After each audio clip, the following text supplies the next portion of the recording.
The good news message comes from John chapter 2, verses 1 through 11, and explains that when asking for a miracle, all you need is a little faith. On the third day, there was a wedding in Cana of Galilee, and the mother of Jesus was there. Jesus and his disciples had also been invited to the wedding. When the wine gave out, the mother of Jesus said to him, "They have no wine." And Jesus said to her, "Woman, what concern is that to you and to me?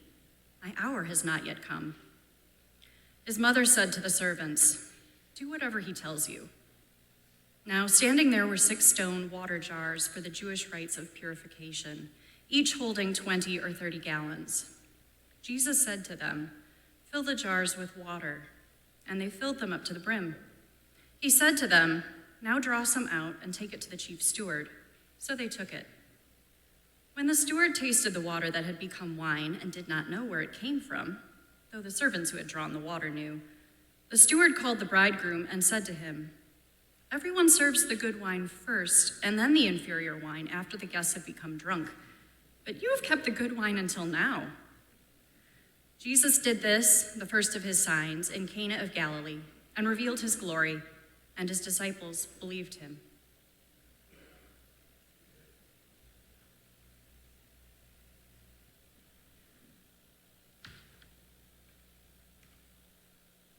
The feast was ready.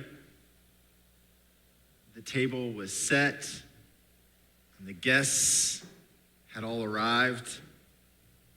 They were 3 days deep into a 7-day wedding festival. Yeah, 7 days. Can you imagine the amount of planning that went into that? It makes me anxious just thinking about it. How do you build that guest list? Do you have to invite all of your second cousins? Do they have to come for the entire time?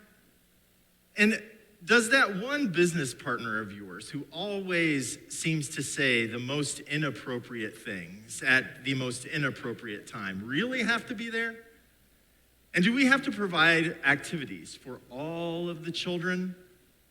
And what about Aunt Hannah? She'll need a special room away from all of the other guests for her benefit and for theirs. And we know she's gonna ask, we might as well be ready for it. And what about the band? Who's going to play? Simon's group is okay, but let's be honest, they think they're better than they actually are. And who really needs to hear Sweet Caroline every 20 minutes? Oh, and this seating chart. What a nightmare that must have been. How would you go about putting together the tables for 7 days of eating together? I mean, you know that there are a lot of people who can get along for an hour and a half or maybe even 2 hours, but 7 days? Let's be honest, some relationships are ending after that, and some might just be beginning. Anyway, so 3 days deep into this 7-day event, and all was going well until someone noticed potentially the worst party foul of all party fouls. And it's right there in the Bible for all time. They ran out of wine. Can you imagine? Now, before we're too harsh on the family of the groom for not planning quite properly and not having thought through exactly how much wine was needed for this 7-day soiree, guests were also responsible for bringing gifts of food and beverage with them to the event to share with everyone. So we're not really sure if one single person was responsible for the faux pas or who exactly was to blame. But we do know that the embarrassment of such a misstep would have landed directly on the family when the wine ran out. Now, among the guests at this specific festive occasion, according to the author of the Gospel of John, were Mary, the mother of Jesus, Jesus himself, and Jesus' band of merry men, the disciples. It's quite the guest list, and I think it'd be full of a lot of pressure to entertain that specific guest list, but at some point, Jesus' mom noticed something and decided to say something about the wine. Now, she didn't complain about it to the groom or to the groom's family. No, she said something to her son, to Jesus. That's how it would have happened in my family. Hey, son, they just ran out of wine. Now, you can kind of hear her saying it in that mom tone. You know, the one where she asks you something without really asking you to do something. We've all heard it.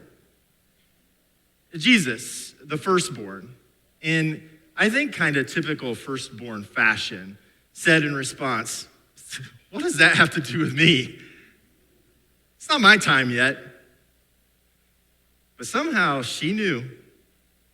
She seems to always know, just like all of our moms. They seem to get it. He's going to do something. So she warned the servants, "Listen, something's about to happen. I'm not really sure what, but do whatever he asks of you." And so they did. There were 6 water jars used for purification nearby, we're told in the story.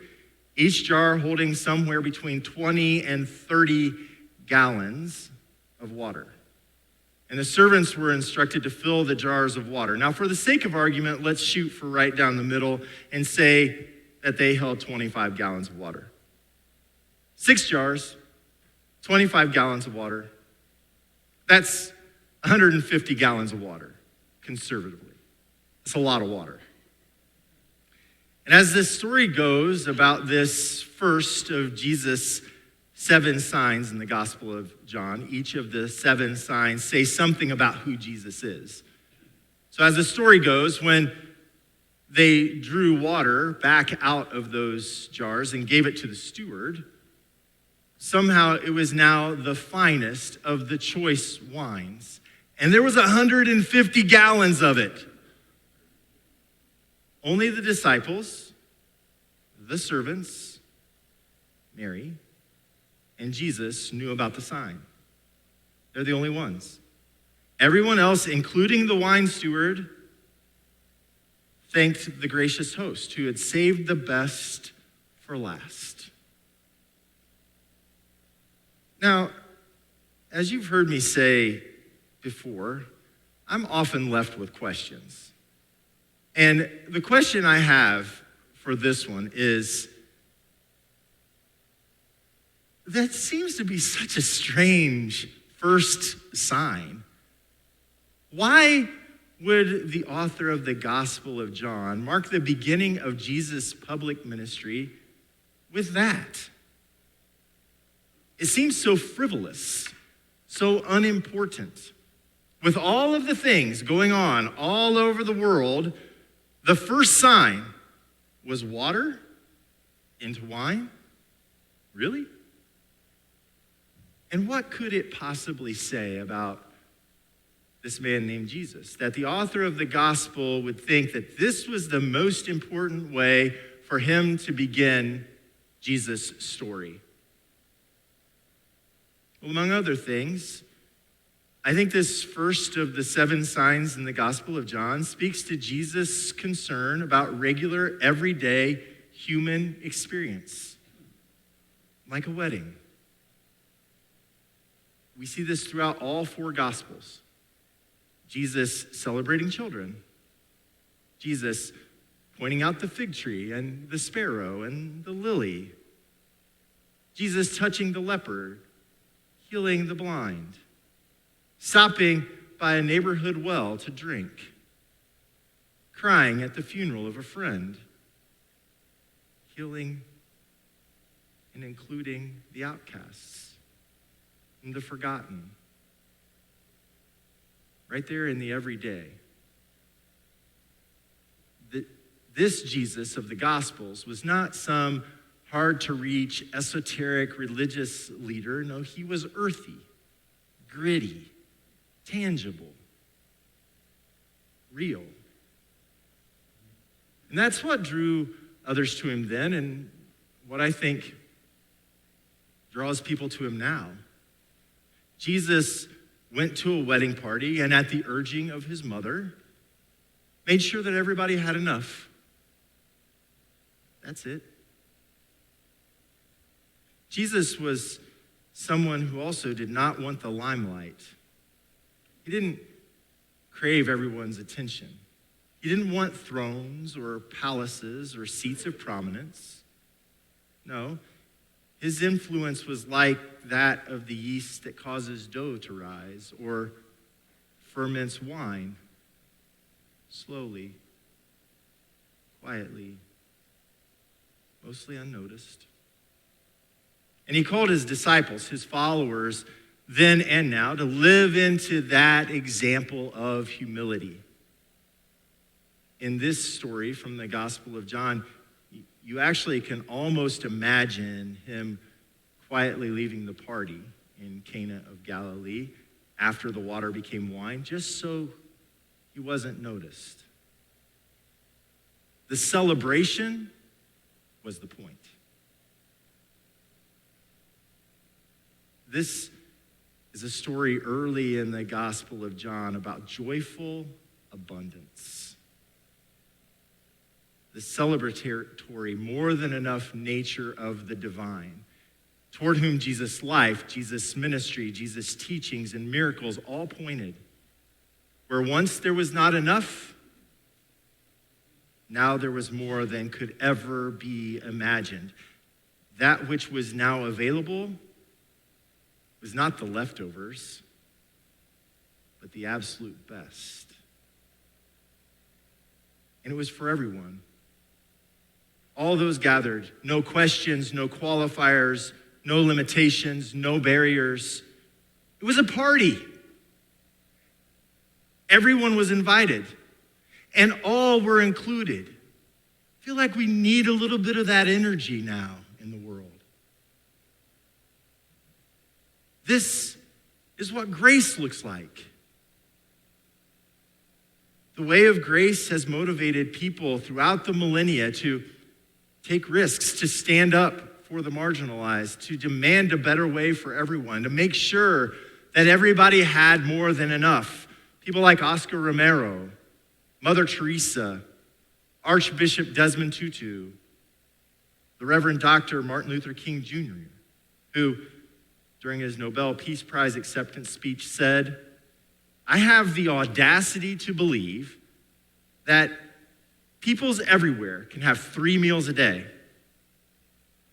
education and culture for their minds, and dignity, equality, and freedom for their spirits. More than enough." This is the way of Jesus, the way of joyful abundance where no one is left out and everyone has all of their needs taken care of.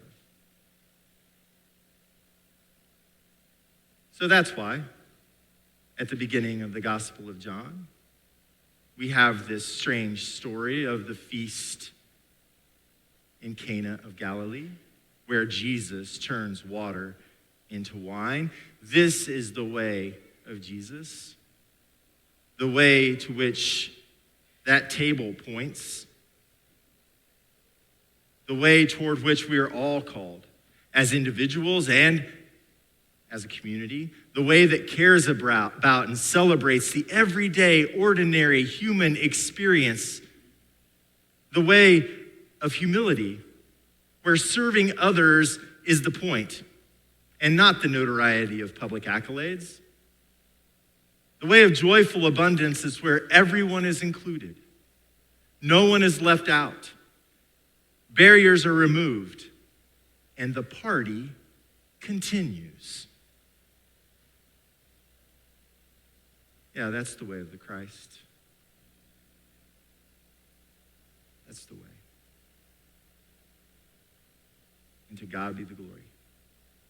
Amen.